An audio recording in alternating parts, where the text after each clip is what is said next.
Well, good afternoon, everyone. Another tough road trip this week, heading to Lubbock. Another night game on the road. I think got a really good football team. Coach McGuire has done a phenomenal job. Got a ton of respect for him and his program. I think they've got one of the best running backs for sure in the Big 12 and probably in the country. Probably not getting recognized enough. He is in the Big 12, but nationally I think he's one of the best. That we've got to do a phenomenal job of trying to, you're not going to shut it down, but trying to control the rush game. And then on defense, they do a great job of getting pressure with their front four. Their front four is really good. They got dynamic guys, and then they've got really physical, long DBs and linebackers. So bottom line for us is we need to be better across the board. Doesn't matter if it's by a position, it's by a unit, offense, defense, and special teams. And had a good practice yesterday, coming off of a couple of, quote, off days of Saturday and Sunday, even though we met on Saturday. And guys had a good workout yesterday, and we got to come up with great plans because it's going to be a big challenge. What was that Saturday meeting like? It was rough. Mainly because we know we can be better, collectively, and there really wasn't any finger pointing because I think all phases need to be better, and all positions within the units can be better. What was it like on Friday night, being part of that, and trying to understand what is going on? It didn't seem locked in on the task at all. Part of that's the opponent. I thought Oklahoma State played really well. I thought they were physical. I thought the environment got a handful of our guys, probably some of our younger guys. The environment was a little bit maybe bigger than what they're ready for. But that's why we've got to do a good job of preparing them, and we just got to be better. Bottom line, I mean, we've got to try to pick it apart, try to get game plans, but we also said after Saturday we're going to flush it and move on. Okay. I believe, outside of the pandemic season, you're now 1-4 after a bye week. Is that worthy of looking at what you're doing and how the guys are coming out of that? I don't know. Probably a good question, Fitz. We've probably done something different each time that we've played. Whether or not that's home or away, whether or not there's injury factors, whether or not it's preparation factors, whether or not it's getting out of routine, it's something we'll look at. Do you have a status update on either Jacob Parrish or Will Lee right now? Will hasn't practiced and will most likely be out. Jacob will be day-to-day. You look at the offense, what's maybe one or two keys to getting the receivers going, get a little bit more production out of those guys? Everything from schemes to them doing a great job of beating man coverage or sitting down in zone, protection, getting the ball out on time, making the right reads with quarterback. I mean, it's collective. It's across the board. It's not just one thing. It's as well as us running the football better. We didn't run the football well enough on Saturday or Friday. And Will Howard's a quarterback who's never really had problems with interceptions until just recently. So how do you and him sit down and kind of map out? Yeah, he's got to take care of the ball better. I like him to be aggressive, but he can't be, to a point where it's putting the team and the offense at risk. And there was a couple of throws, last week that absolutely he knows he can't make. He hasn't made those in the past, to your point. We believe in Will. Let's not forget he helped us win a Big 12 championship, so we're not going to give up on him like I think people want us to. And we've got a guy that's running that room that's knows what he's doing in Colin Klein. And I love CK.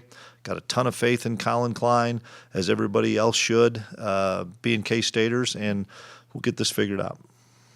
You have to overcome a sense that you have to play extraordinary football when it really comes down to just getting back to the basics. Well, that's part of what our issue is across the board. We didn't block well enough on offense. We didn't tackle well enough. So, yeah, we need to just get back to some basic stuff. That's why we talked as a staff on Saturday and Sunday about trying to simplify some of our plans, offensively and defense, and even on special teams, so that the kids can play with more confidence and play with better technique. Today we'll do a little bit more good on good than we've probably done in the last couple weeks, going the ones against the ones. Part of that is having that extra day, because it's and the fact we came off of a bye week. It's hard to do that in week 9, 10, and 11, or 8, 9, 10 when guys are just beat to heck after a ball game. We've had a couple of days to rest, and I think our guys are at least fresh.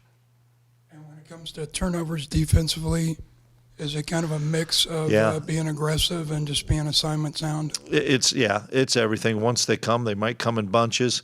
We've got to do a great job of stripping the football, a la what Dez did against UCF. We've got to get our eyes and head back around better in man coverage from a corner and a safety perspective. We're playing a lot of new guys at corner that Echo and Julius played a lot of snaps there for an awful long time, and so we're going through some growing pains with some younger guys, but they're going to get better.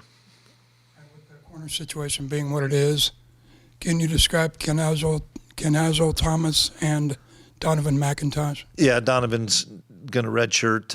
Kanigel's playing on some special teams, continuing trying to push him so that he can be a factor.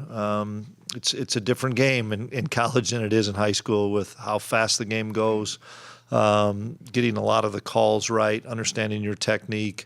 We moved Jordan Wright back from safety to corner, which will give us another player there as well if we're down some guys. But the bottom line is, whether or not that is Keenan Garber, Justice James, Jordan Wright, Kanigel, if those four have to be the corners, then we've got to be able to help them and protect them some, and then they've got to rise up. On a positive note, what have you been the most thrilled about your team through 5 games?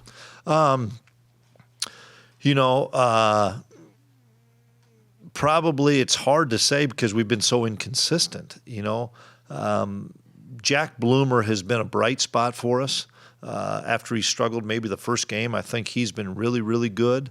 I'm pleased with a kid like Austin Romaine he's had to take on a huge role from a 6-year guy and doing what he's doing at Mike linebacker. And I think Marquise Siegel has turned into one of the best defensive backs in the league right now. So, there's some bright players, but we have to collectively be better at each unit. So there's some things that we're still working through. Conversely, were you able to kind of determine what happened on that errant snap on 4th and 8 between communication between a guy that's been around here an awful long time and a quarterback that's been around here a long time?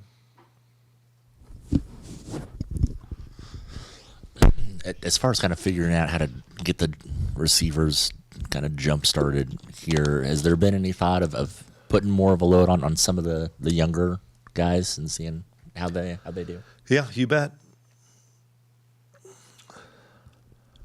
More on the receivers. Looking back at the film on a Friday's game, did you see anything with lack of effort or guys not going 100%? No. That is not happening. We went against some good players, and they got their hands on us, as well as we didn't have very much time to throw the football. It's not a collective just receiver issue, guys. We've got to protect better. We've got to throw the ball on time better. We've got to run routes better without question, but it's like, why didn't we run the football well at times? Well, the offensive line and the running back and the tight ends and the wideouts cracking people and the quarterback making the right read. It's never going to be one person or one position, and that's where, I've been doing this a long time. The successful teams have all 11 guys on the same page and all 11 guys playing with really good technique, and that's not what we're doing right now.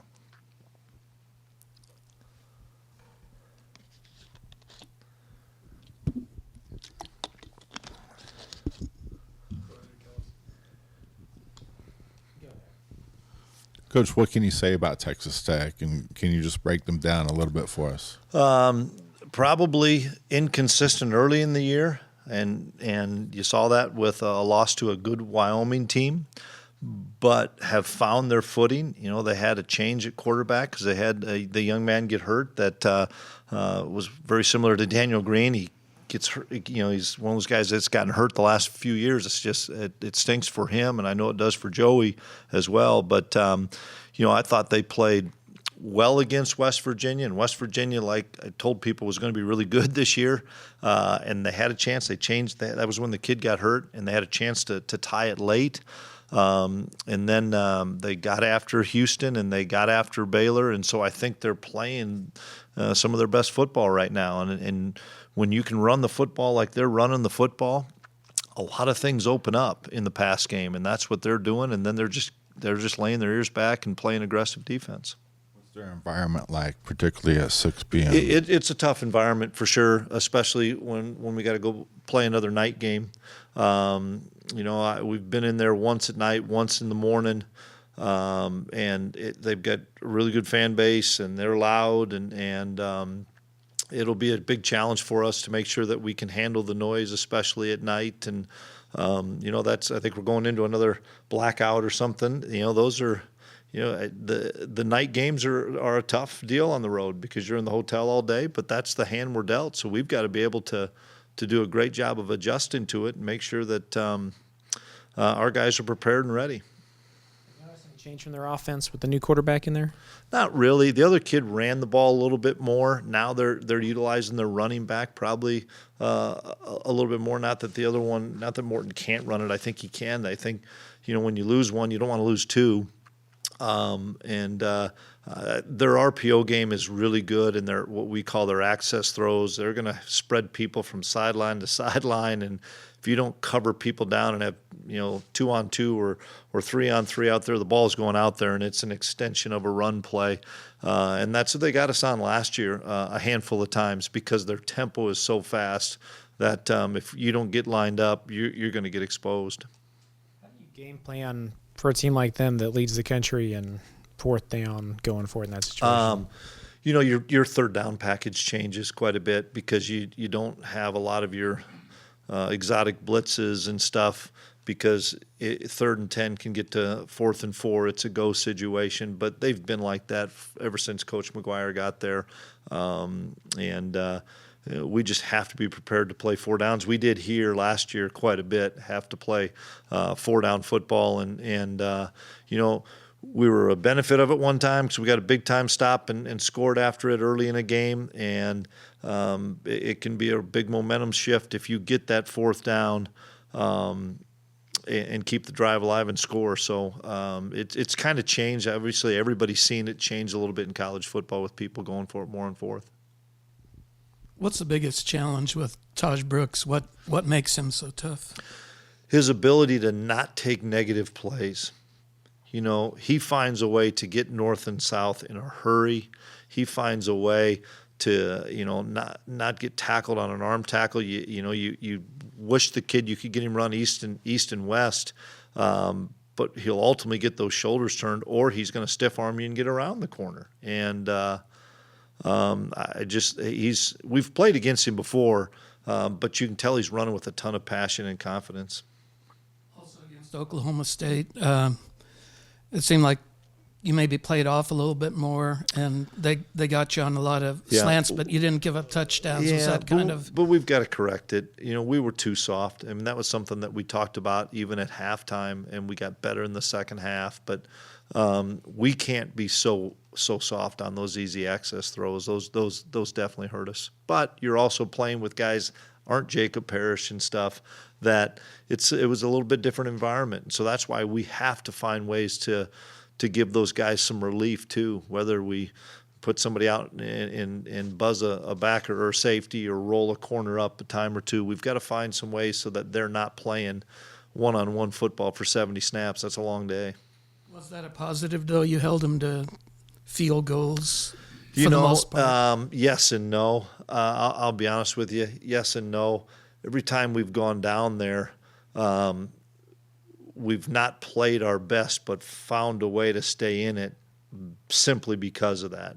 And so, yeah, I'm really proud that We played good red zone defense, held them to field goals, kept us in the game as poorly as we were playing with the ball in their territory, a chance to tie. But the reality of it is they're having the ball so long and making drives. And I know we did a good job holding the field goals, but we've done that for 3 straight years that we've been there, and that's not good enough. First came back with DJ and Trayshawn in the backfield. How happy were you with how they split and everything? They split okay. It was just tough sledding running the football, and I thought Trayshawn made some nice runs. I thought DJ made some nice runs. We just couldn't stay consistent with it, where, the big difference in the game is they had a lot of second and shorts and we had second and long. So we'd make a run and think it's a good run and it's still second and 8 or 7. They make a run and it was second and 4 all the time. So, and I can't even remember, the game's been so long ago, who had how many carries, because we didn't, Will was our leading rusher by far. But we need to make sure that our backs are involved more rushing the football for us to set up some of our play action stuff. If we're not running the ball with our running backs, and it's happened a couple games to us this year, it's harder to throw the football. 2 games now without Daniel Green. How do you feel like the communication part of the defense is doing really well because of Austin Moore, Des Purnell. Both those 2 kids are playing at an all-conference level. Austin Romaine is ready for the moment. It's been fun to watch a true freshman play inside linebacker in the Big 12 at a high level like he has. It's helped us that Jake Clifton is come back. So we're still pretty thin there. Where it hurts us more than anything is not having Des and Jake and Austin Moore on more special teams. And with the amount of plays that we're asking those guys to play, it's difficult because you can't take them off the field on defense. That kind of taps into where I was going to go, the progress you've seen from Austin Romaine to this point. Yeah, it's been really good. As far as we knew he was a physical player, but how smart he is and how willing he is to go punch his face in the middle of that, knowing where his fit is and being aggressive on it. It's been fun to watch him. We were fortunate we had him at camp when he was a senior in high school, and we saw some of the physicality that he's showing. But you don't know how it's going to translate to the college game from the mental side of things. That's where he's been really, really good, and you can tell him compared to some of the other freshmen that we're trying to play. Just from a mentality and understanding what we're doing, he's just so much further along.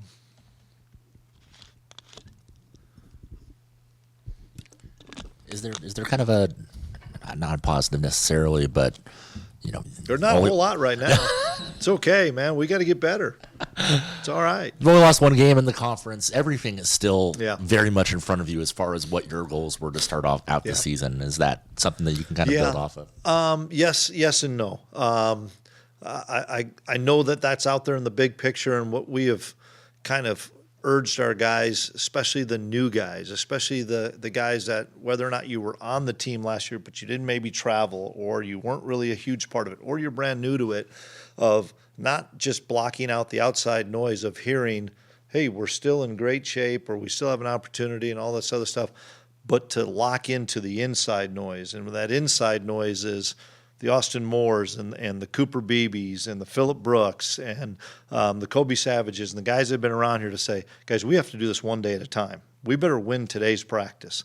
And if we can win today's practice and prepare and get ready for Wednesday's practice, we have a great opportunity to be successful on Saturday.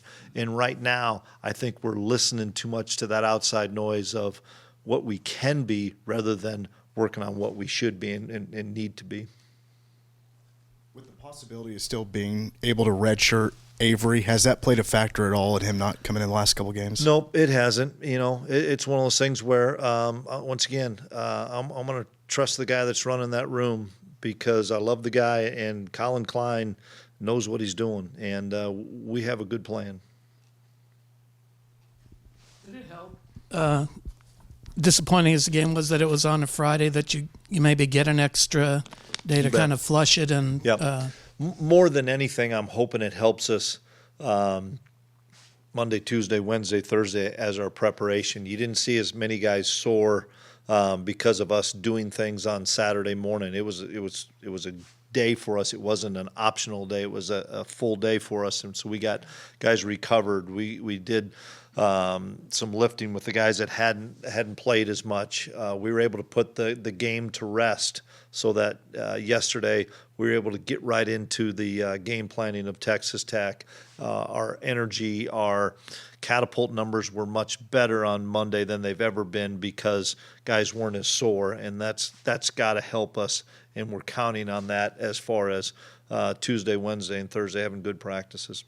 Did you get a read maybe on how they've bounced back mentally, I guess? You know, that's as of practice yesterday, it was good, but how you bounce back mentally really is determined by when you get punched in the face again. How do you respond? You know, and that's, you know, today's practice is going to be hard. It's going to be a physical practice. It's going to be a hard practice. You know, we're not keeping score, so to speak, but it's stacking those days, and then when we have that adversity, because we're going to have it on Saturday, of being able to overcome it and being able to grow from it and being able to stand up to it. And that's something that I know what Austin Moore is going to do. I know what Cooper Beebe is going to do. It's some of the guys that maybe are pretty new to the stage and new to the scene that they got punched in the mouth last Friday night. Hopefully they learned enough from it, and we can teach enough from that we respond better. Is there anything you can do before this game to kind of break up the monotony of just waiting all day for that night game when you get a string of these in a row? You know, we are going to do a few things different. You bet. I want to keep those under my hat, though. But we are going to do a few things different. Anything else? Coach, you mentioned Marquis Siegel, and he had a rough one against Missouri. He was in here the next Tuesday talking to us, and he seemed to respond really well. What does it take him mentally or on the field? Yeah, he's a competitor. He is a deep competitor that was frustrated with some of the things that went down, and he learns really quickly, and he's played a lot of football anyway prior to coming here, and I love the way he goes about his business, from not only at practice but more importantly watching film, studying the opponent, and we're fortunate we have him. He's one of our best. Have a message about the outside noise, or did you just tell the guys to ignore it the best they can? It just seems harder now. Everybody handles it a little bit differently. Wyatt, if you're an older guy, you've probably heard it before and you've learned how to silence it. If you're a younger guy, you're not quite maybe mature enough or know how to handle that. We've kind of done that. With our older guys, helping the younger guys, with our coaches, helping the younger guys, all the things. But you're 100% accurate. It's much more challenging in today's age.